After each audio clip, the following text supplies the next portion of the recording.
Olá, sejam muito bem-vindos a mais um estudo promovido pelo Centro Espírita Bezerra de Menezes, o Apóstolo do Bem. Se você ainda não é inscrito em nosso canal, inscreva-se. E não esqueça de clicar no sininho de notificações para poder receber um lembrete todas as vezes que um vídeo for lançado.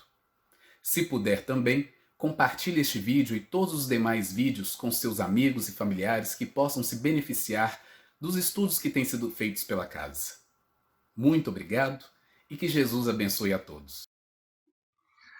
Olá, caríssimas irmãs, caríssimos irmãos, que a paz de nosso Senhor Jesus Cristo nos envolva em mais essa oportunidade que tem como proposta estudar e refletir sobre o tema Depoimentos de Espíritos Sofredores, como as no livro O Céu e o Inferno, atendendo assim à programação de nosso centro, o Centro Espírita Bezerra de Menezes.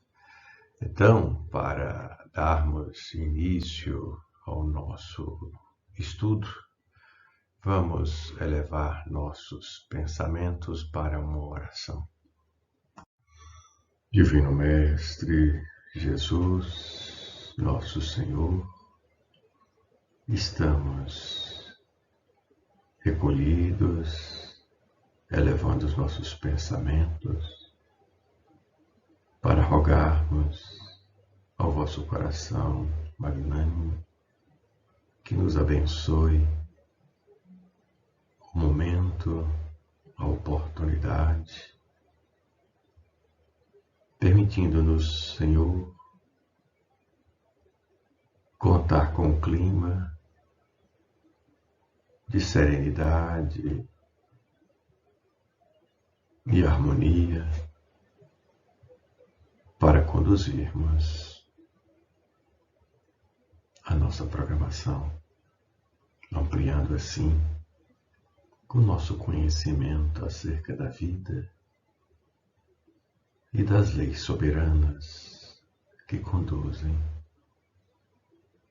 o nosso destino. Permita-nos também, Mestre, contar com a presença amiga de nossos benfeitores espirituais, compartilhando conosco desses momentos, e que a vossa paz permaneça conosco sempre. Assim seja. Muito bem, queremos nos orientar para o estudo através de alguns questionamentos, como quais os fatores que determinam o estado de sofrimento para o espírito após a desencarnação? E mais, entender por que essa condição, se todos nós fomos criados para sermos felizes. E mais ainda, enquanto encarnado, qual foi o foco do espírito quanto ao planejamento, quanto à organização de sua vida? Ele se submeteu a quais diretrizes, quais princípios? Qual foi sua prioridade em relação aos valores? Essas são questões que vamos examinar nos estudos que apresentaremos na sequência. E o estudo sistematizado da doutrina espírita, ele nos proporciona um entendimento de todas essas questões, todas as que nós apresentamos aqui. Obviamente, a partir de um estudo sistematizado dos seus princípios fundamentais. O estudo dos princípios da doutrina espírita nos abre uma perspectiva para o conhecimento da verdade espiritual, o que nos favorece o entendimento de todos os eventos da vida. O estudo sistematizado nos permite compreender a verdade sobre Deus, nosso Pai, o Criador, entender a magnitude de suas leis, leis soberanas que regem os nossos destinos. Entender sobre nosso Senhor Jesus Cristo, enquanto nosso guia e modelo. O estudo sistematizado nos permite entender sobre a natureza do espírito imortal. Qual a sua missão aqui na Terra? Nos permite entender de onde viemos, o que estamos fazendo aqui e para onde vamos. Enfim, nos permite entender sobre a realidade do plano espiritual, que é o ambiente natural do espírito, e a condição de cada espírito após o desencarne, como os casos que vamos abordar aqui. E a literatura básica de referência para esse conhecimento é o Pentateuco kardeciano. São os 5 livros que a compõem, embora outras obras do codificador, como que é o Espiritismo e também a Revista Espírita, não podem deixar de ser consultados. Assim como também é importante a obra considerada subsidiária, como as dos autores espirituais André Luiz, Emmanuel, dentre outros, inclusive autores encarnados também. Como nós nos referimos aqui ao Pentateuco, vamos apresentar aqui os 5 livros, né? Aqui nós temos o Livro dos Espíritos, que foi publicado em 1857, o Livro dos Médiuns, 1861, o Evangelho segundo o Espiritismo, 1864, O Céu e o Inferno, 1865, obra de referência para o estudo que faremos, né? E a Gênese, que foi lançada em 1868.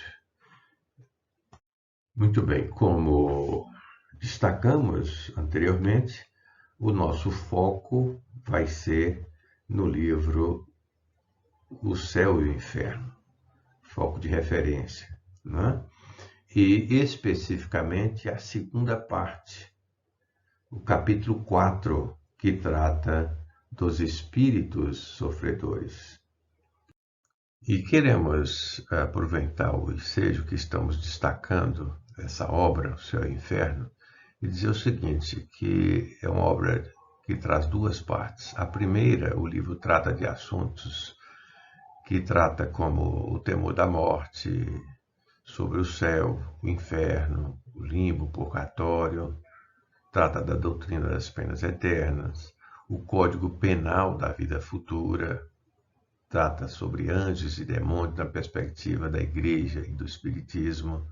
É uma parte teórica muito interessante, que foi evidenciada a partir da segunda parte, que o Kardec, então, selecionou o registro de entrevistas realizadas com espíritos já desencarnados, com evidências nos relatos que destacam a situação desses espíritos durante e após a morte física, como que desenvolveremos nesse estudo, no qual abordaremos o depoimento, né? Os depoimentos de alguns espíritos sofredores. Antes de compartilharmos os casos, vamos refletir acerca de 2 trechos que queremos aqui compartilhar do livro O Céu e o Inferno, do capítulo 8. O primeiro é esse. As almas ou espíritos são criados simples e ignorantes, isto é, sem conhecimentos nem consciência do bem e do mal, porém aptos para adquirir o que lhes falta. O trabalho é o meio de aquisição, e o fim, que é a perfeição, é para todos o mesmo.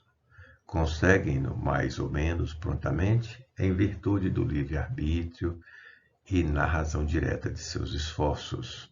Todos têm os mesmos degraus a franquear, o mesmo trabalho a concluir. E aqui queremos refletir o seguinte, que o estado de felicidade está na razão direta de nossa obediência às leis de Deus para adquirir os conhecimentos necessários para alcançar a perfeição, que é a inteligência e a moral. Mas o que obsta? E qual a consequência da rebeldia, ou seja, não se submeter às leis soberanas da vida, à lei de progresso, sobretudo? É o que veremos nos casos que vamos compartilhar. Muito bem, o outro trecho que queremos compartilhar nesse momento, que antecede o exame dos casos, é esse que está no livro Céu e Inferno, segunda parte, capítulo 1. Para que cada qual trabalhe na sua purificação, reprima as más tendências e domine as paixões, preciso se faz que abdique das vantagens imediatas em prol do futuro, visto como, para identificar-se com a vida espiritual, encaminhando para ela todas as aspirações e preferindo-a à vida terrena, não basta crer, mas compreender. Então precisamos entender o verdadeiro sentido da vida, a nossa missão aqui. E por isso a importância de nós nos submetermos às orientações de nosso Senhor Jesus Cristo. E em um trecho do capítulo 6 de Mateus, versículo 33, nós vamos encontrar o seguinte ensinamento: mas buscai primeiro o reino de Deus e a sua justiça, e todas essas coisas vos serão acrescentadas. Essa é a diretriz.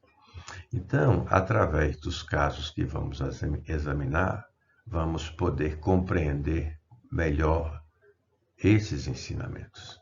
Muito bem, nós temos nesse capítulo que vamos abordar do livro Céu e Inferno, da segunda parte, depoimentos de espíritos sofredores. E dos 9 casos desse capítulo, nós vamos compartilhar 4 para as reflexões que planejamos para esse estudo. Outro aspecto que queremos esclarecer é quanto ao grifo que utilizamos em alguns trechos dos depoimentos para podermos enfatizar a nossa reflexão. Outro aspecto que queremos considerar é o seguinte: nós vamos compartilhar apenas alguns trechos desses 4 casos.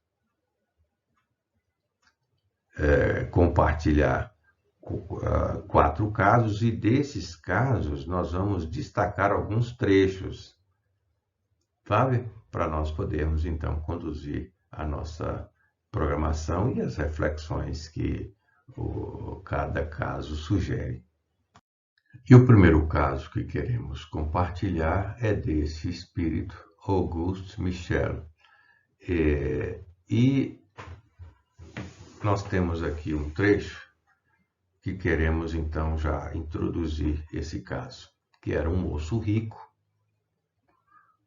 boêmio, gozando larga e exclusivamente a vida material. Conquanto inteligente, o indiferentismo pelas coisas sérias era-lhe um traço característico. Esse é o perfil. Agora, olha só o grifo que fizemos. Boêmio, gozando larga e exclusivamente a vida material. Como esse espírito se apresentou no plano espiritual? Qual foi o seu depoimento? Vamos adiante. Outro aspecto aqui. Sem maldade, antes bom que mal, fazia-se estimar por seus companheiros de pândegas, sendo apontado na sociedade por suas qualidades de homem mundano. Não fez o bem, mas também não fez o mal. Faleceu em consequência de uma queda da carruagem que passeava. Outro aspecto interessante aqui, ó. Ele não fez o bem, mas também não fez o mal. É importante considerar que a orientação da lei de Deus é para o bem. Vamos continuar aqui, né, com o desdobramento desse caso. A comunicação do espírito. É importante considerar que ele foi evocado alguns dias depois da morte, evocado por um médium que indiretamente o conhecia. Ele deu sucessivamente várias comunicações.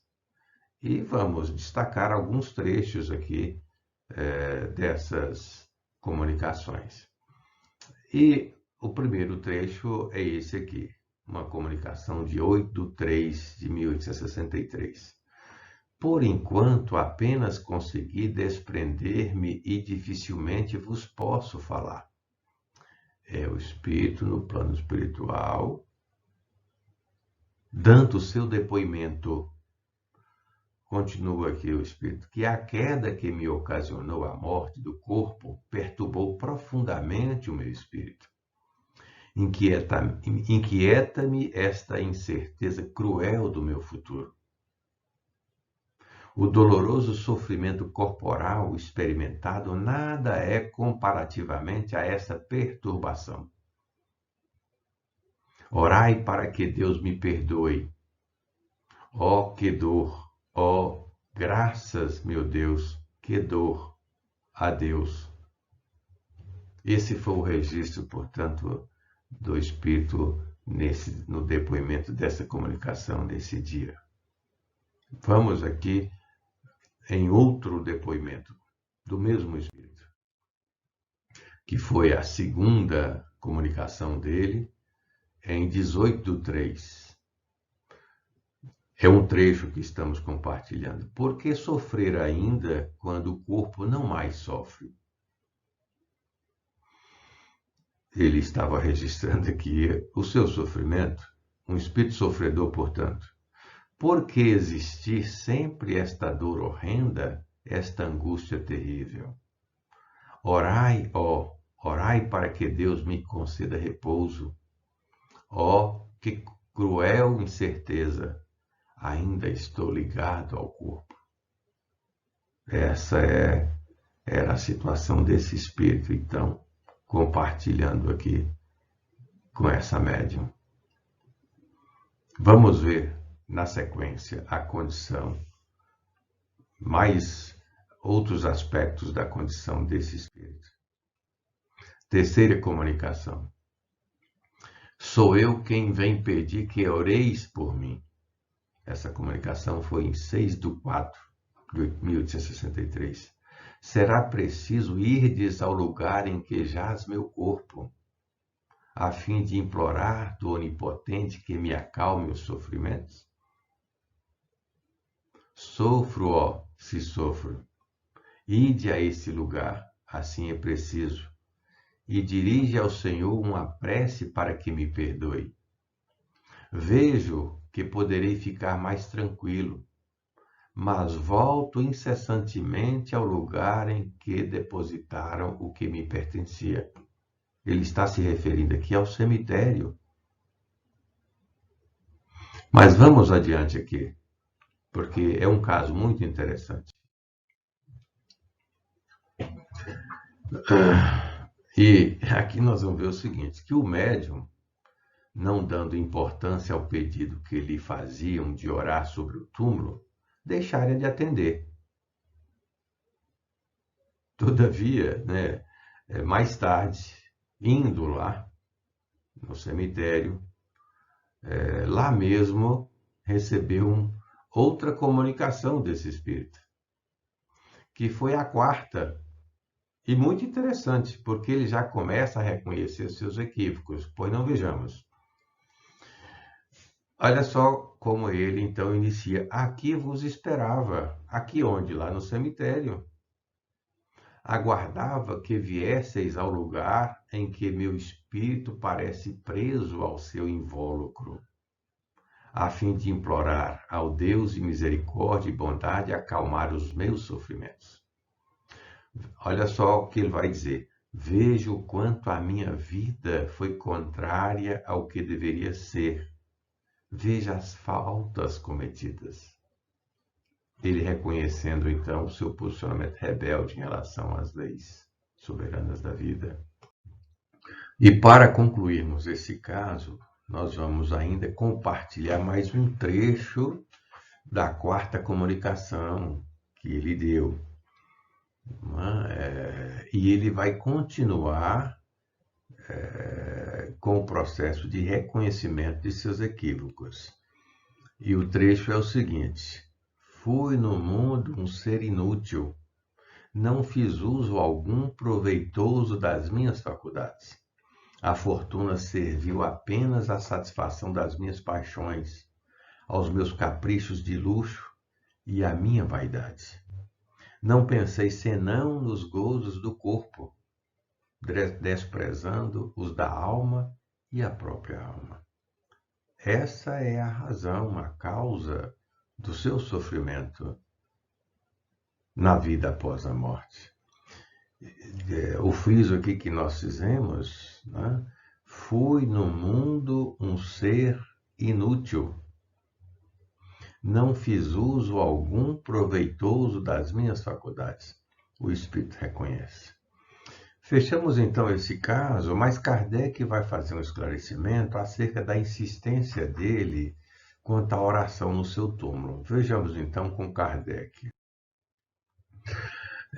A insistência do Espírito para que se orasse sobre o seu túmulo é uma particularidade notável, mas que tinha sua razão de ser se levarmos em conta a tenacidade dos laços que ao corpo prendiam, a dificuldade do desprendimento em consequência da materialidade da sua existência, que tem como causa o que o Espírito acabou, o depoimento que nós registramos aqui, alguns trechos desse Espírito. Outro caso que queremos compartilhar é desse Espírito, obviamente sofredor. Nós estamos estudando o capítulo 4, que trata dos espíritos sofredores, na segunda parte do livro Céu e Inferno. Lisbeth. E vamos aqui registrar alguns trechos da comunicação desse espírito. E o espírito vai responder alguns questionamentos, e o primeiro é esse: quereis dar-nos algumas informações a respeito da vossa posição, assim como da causa dos vossos sofrimentos? O Espírito responde então: sede humilde de coração, submisso à vontade de Deus, paciente na provação, caridoso para com o pobre, consolador do fraco, sensível a todos os sofrimentos, e não sofrereis as torturas que amargam. O Espírito, portanto, reconhecendo a causa do seu sofrimento e das torturas que sofre. Vamos ver outra questão.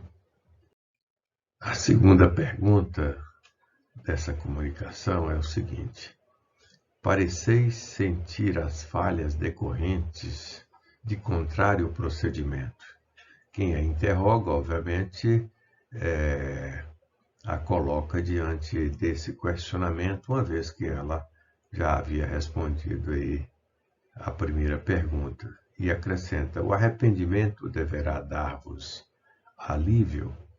Ela diz o seguinte: não, o arrependimento é inútil quando apenas produzido pelo sofrimento.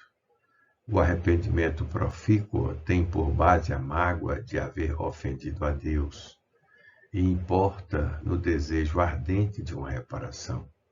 Ainda não possuo tanto, infelizmente. O Espírito aqui reflete acerca do arrependimento, que deve ser aquele momento da tomada de consciência. E Kardec aqui vai dar uma explicação sobre isso, quando ele diz o seguinte, que este ensinamento é uma grande verdade.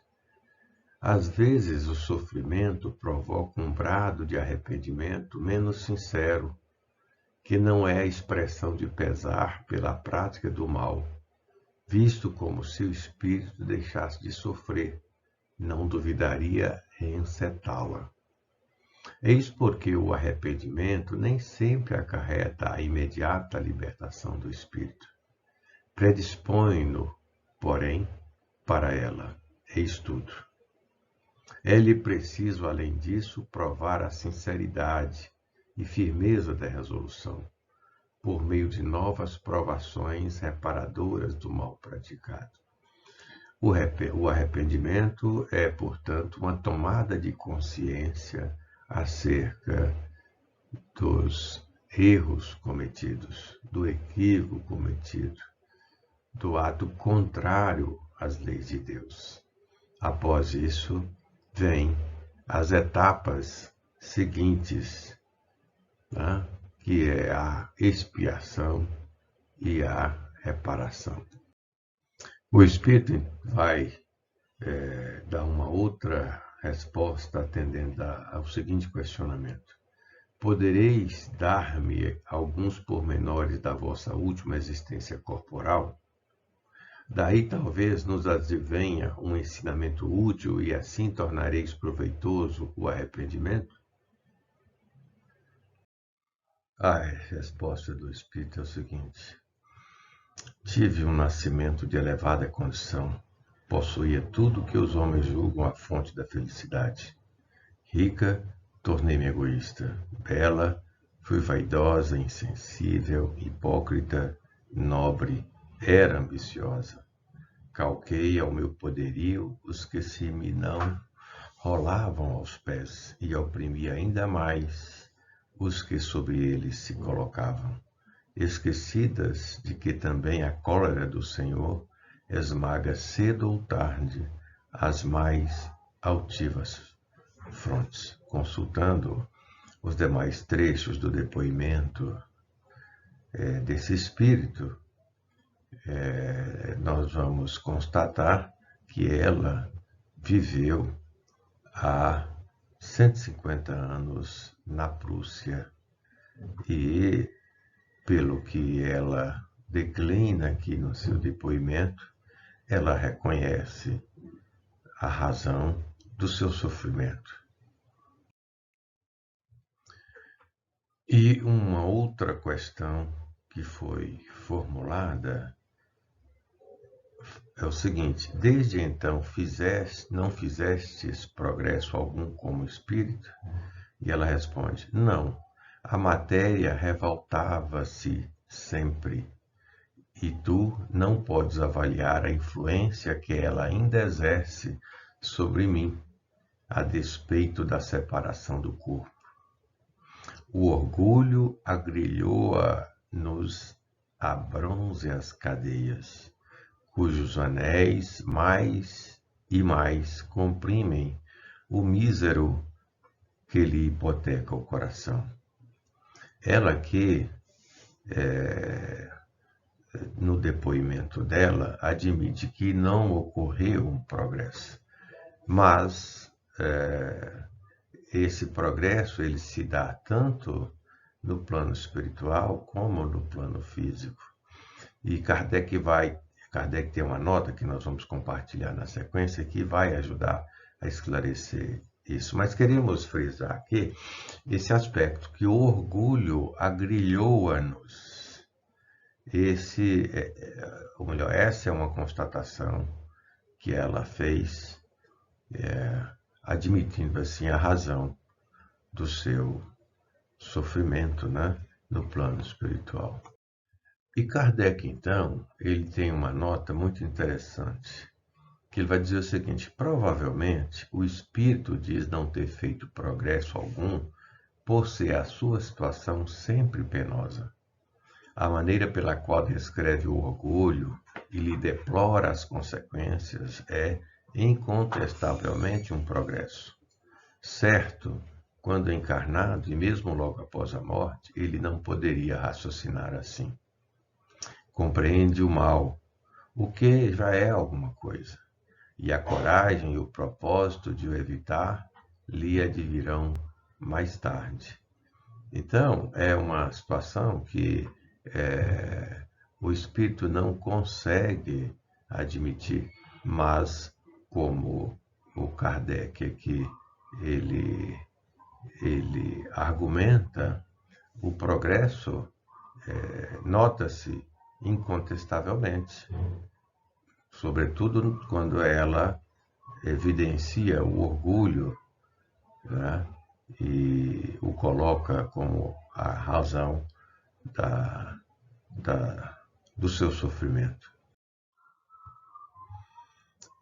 É interessante a gente observar que o caso desse espírito ainda continua com outras perguntas em que ela tem a oportunidade de informar que já conseguia perceber seu espírito protetor, que o acompanhava, o que é um progresso, o qual ela conseguiu distinguir depois de longo período de reflexão e tomada de consciência acerca de seus erros, do arrependimento.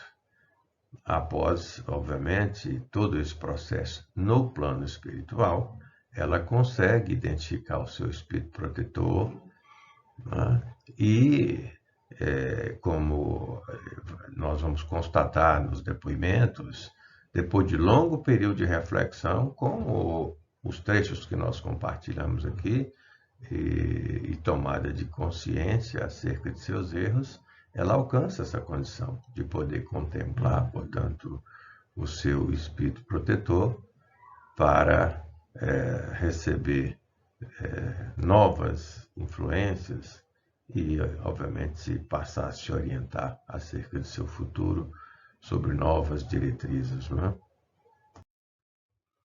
E o terceiro caso que queremos compartilhar é esse de François Riquier, que era um velho celibatário, avarento e muito popular, falecido em 1857, legando aos parentes colaterais considerável fortuna. Em tempo, fora locador de uma inquilina, que mais tarde o esquecera completamente, ignorando até se ainda ou não vivia. Mas qual a condição desse espírito, então, no plano espiritual? Vamos ver nas citações que faremos na sequência. Em 1862, esse caso é muito curioso, uma filha desta senhora, da inquilina, sujeita a crises de catalepsia seguidas de espontâneo sono magnético e também boa médium escrevente, viu, num desses sonos, o senhor Riquier, o qual assegurava pretendia dirigir-se à sua mãe. Importante considerar que a mãe dela, dessa senhora médium, foi inquilina do senhor François Riquier. Passados alguns dias, isso é interessante, né? Uma vez que se manifestara espontaneamente, confirmando aquele intuito inicial, ele foi questionado sobre o que pretendia, e ele responde que estava revoltado com o que fizeram com o seu patrimônio, uma vez que foi vendido e o dinheiro havia sido repartido entre os herdeiros, alegando que precisa do dinheiro para viver. Precisava do dinheiro para viver. Imagina, já estava desencarnado. Olha o apego aí. Quando perguntado se sofria, deu a seguinte resposta. Vamos compartilhar então, que é esse trecho. Sim, sofro piores torturas que as da mais cruel enfermidade, pois é minha alma quem as padece. Tendo sempre em mente a iniquidade de uma vida que foi para muitos motivo de escândalos, tenho a consciência de ser um miserável indigno de piedade. Esse é o depoimento dessa entidade. A condição com que ela se apresenta no plano espiritual. Mas o meu sofrimento é tão grande que mister se faz, me auxiliem a sair dessa situação deplorável. Olha só a condição desse espírito, mas também a razão, o apego ao dinheiro. Uma vez que o nosso propósito enquanto espírito é progredir espiritualmente, são os valores do espírito e não da matéria.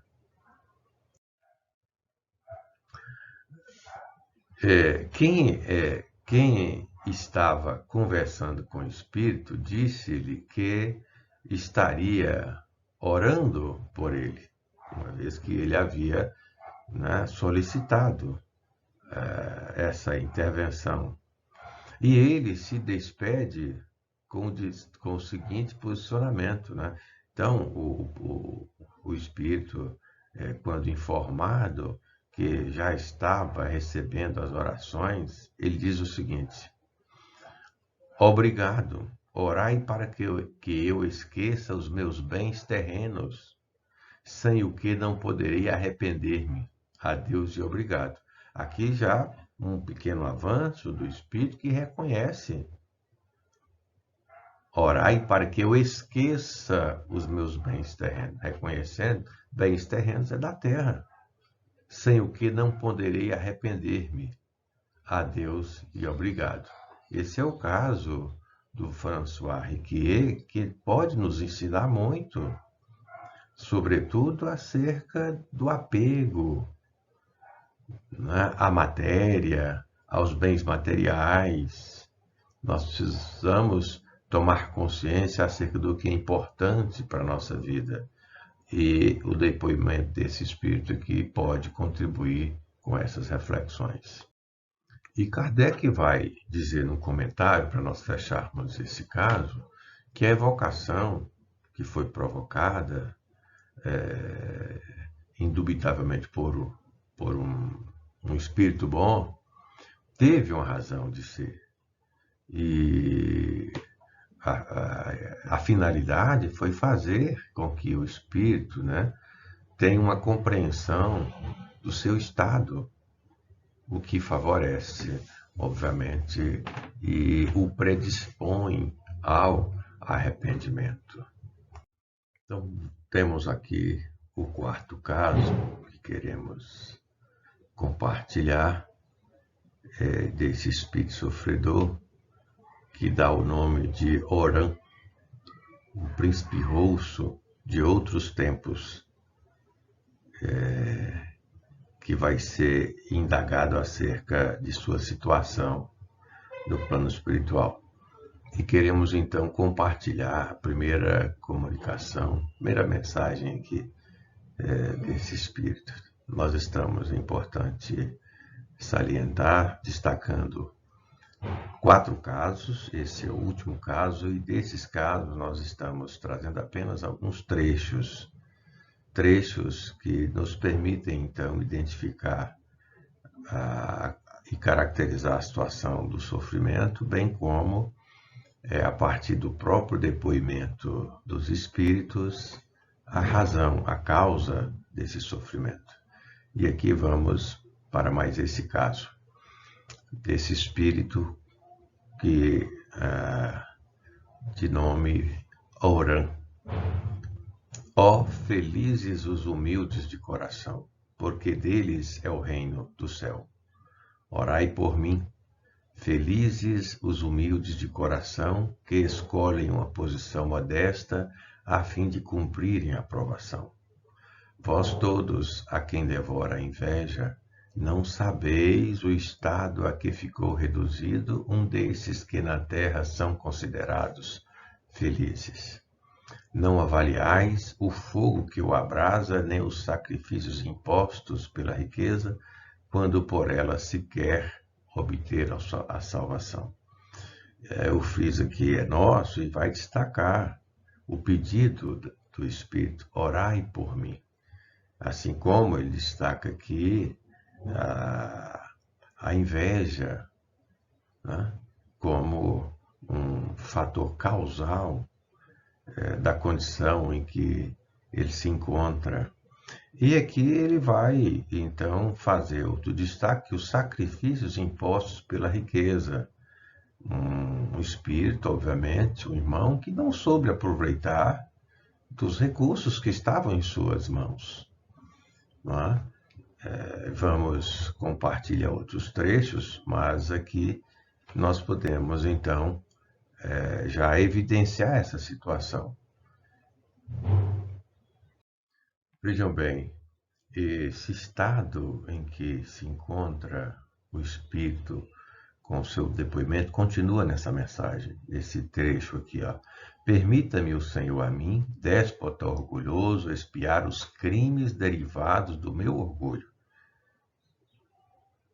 entre aqueles mesmos a quem oprimi com a tirania. Orgulho. Repita-se constantemente a palavra, para que se não esqueça nunca que ele é a fonte de todos os sofrimentos que nos acabrunham. Esse é um reconhecimento muito interessante desse espírito sofredor. E ele continua: sim, eu abusei do poderio e favores de que dispunha. Fui duro e cruel para com os inferiores, os quais tiveram de curvar-se a todos os meus caprichos, satisfazer a todas as minhas depravações. Quis a nobreza, a fortuna, as honras e sucumbi sob peso superior às próprias forças. Será? Vamos ver aqui num comentário de Kardec, porque o Espírito vai destacar aqui: sucumbi sob peso superior às próprias forças.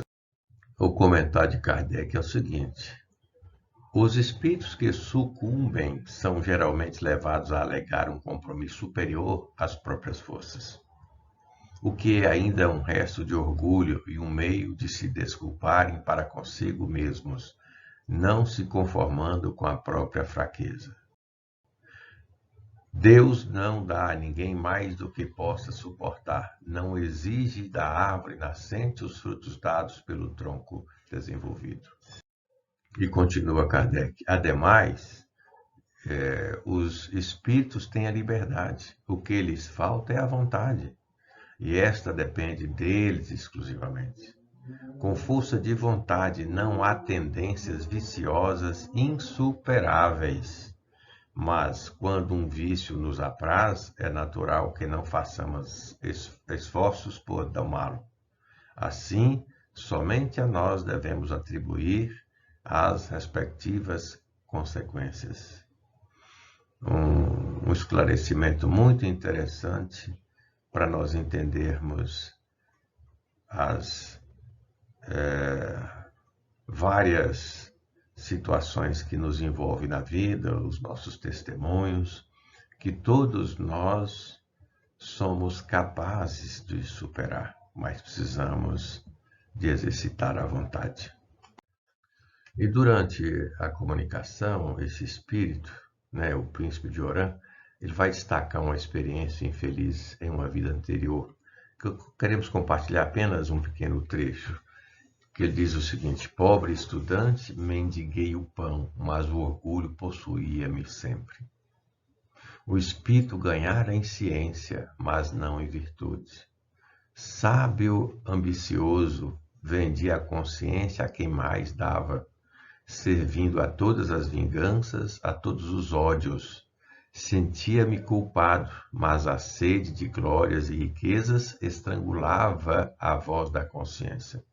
A expiação ainda foi longa e cruel. Ele está falando de uma experiência passada. E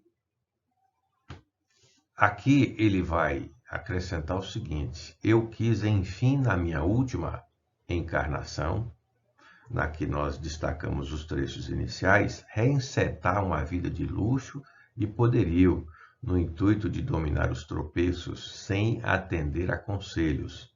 Era ainda o orgulho levando-me a confiar mais em mim mesmo do que no conselho dos protetores amigos que sempre velam por nós. Irmãos de sofrimento, veja o que ele diz: oxalá possa o meu exemplo aproveitar-vos e não esqueçais nunca que o orgulho é o inimigo da felicidade. Essa é a contribuição do depoimento desse espírito. Muito bem, os 4 casos aqui apresentados assim como os demais desse capítulo, que trata dos espíritos sofredores, nos permitiu conhecer a causa do sofrimento, causa apresentada pelos próprios espíritos através dos seus depoimentos. E o espírito colhe, portanto, as consequências de seus próprios atos. E Kardec, nesse mesmo livro que pesquisamos, que é O Céu e o Inferno, na primeira parte, no capítulo 7, que é o capítulo que trata das penas futuras segundo o Espiritismo. Nesse capítulo ele vai, portanto, declinar 33 itens que abordam essa questão das penas futuras. E os casos aqui abordados, assim como os demais, desse mesmo capítulo, evidenciam o ensinamento desse item que queremos compartilhar do item 1. Ou seja, a alma, o espírito, sofre na vida espiritual as consequências de todas as imperfeições que não conseguiu corrigir na vida corporal. O seu estado feliz ou desgraçado é inerente ao seu grau de pureza ou impureza. Foi o que constatamos com o depoimento dos espíritos sofredores que compartilhamos aqui nesse estudo. Os 4 casos. Espíritos que sofrem na vida espiritual as consequências das suas imperfeições que não conseguiram corrigir. E no item 13 do mesmo capítulo das penas futuras, queremos compartilhar essa citação. O espírito é sempre o árbitro da própria sorte, podendo prolongar os sofrimentos pela pertinácia do mal ou suavizá-los e anulá-los pela prática do bem. Cabe a cada um de nós escolher e, no exercício da vontade, superar as nossas imperfeições. E para isso nós devemos submeter às leis de Deus. E o Kardec, ele vai formular uma questão aos espíritos superiores que está no Livro dos Espíritos, que estamos compartilhando aqui, que é o seguinte: onde está escrita a lei de Deus? E os espíritos respondem: na consciência. Ora, submeter às leis de Deus, num resumo que aqui estamos encaminhando para o final do nosso estudo, é fazer o bem, praticar o bem. Muito bem, e já para ir encaminhando o nosso estudo para o final, queremos compartilhar uma anotação aqui do evangelista Mateus, de um ensinamento de Nosso Senhor, de um convite que ele nos faz, que é o seguinte: vinde a mim todos os que estáis cansados e oprimidos, e eu vos aliviarei. Tomai sobre vós o meu jugo e aprendei de mim, que sou manso e humilde de coração, e encontrareis descanso para a vossa alma. Porque o meu jugo é suave e o meu fardo é leve. Está em Mateus 11, versículos 28 a 30. Ora, esse é o convite que nosso Senhor nos faz, para podermos, com a nossa vontade e com a diretriz que Ele nos proporciona, conduzirmos a nossa vida na superação de nossas imperfeições. Porque o jugo de Jesus é o direcionamento, é o amor incondicional. E o fardo, que é leve, são as obrigações de nosso dia a dia, de nossa vida, todas elas exercidas com amor. E para fechar, queremos compartilhar um trecho do Evangelho de Mateus, está no capítulo 6, versículos 19 a 21, que traz o seguinte ensinamento: não ajunteis para vós tesouros na terra, onde a traça e o caruncho os corroem, e onde os ladrões arrombam e roubam, Mas ajuntai para vós tesouros no céu, onde nem a traça nem o caruncho corroem, e onde os ladrões não arrombam nem roubam. Pois onde está teu tesouro, aí estará também teu coração. Ora, os 4 casos dos irmãos que compartilhamos nesse estudo, de irmãos sofredores, eles reconheceram que se equivocaram quanto aos verdadeiros valores do Espírito. Eles, portanto, com o equívoco cometido, colheram as consequências. Não acionaram a vontade para superar as suas limitações, as suas imperfeições. E com esse ensinamento aqui, nós encerramos, entendendo que Jesus é nosso guia e nosso modelo. E ele resumiu em 2 mandamentos a orientação para a nossa vida. Amar a Deus sobre todas as coisas e ao próximo como a nós mesmos. A diretriz, portanto, é fazer o bem. Fazer o bem é a diretriz para conquistar os tesouros do céu. Com isso, nós encerramos o nosso estudo, desejando que a paz de nosso Senhor Jesus Cristo, nosso guia e modelo, continue envolvendo a todas e todos. A oportunidade que o agradecemos pelas bênçãos que nos envolveram e mais essa oportunidade de recolhimento para estudo e para refletirmos. E que a vossa paz, Senhor, permaneça sempre conosco. Assim seja.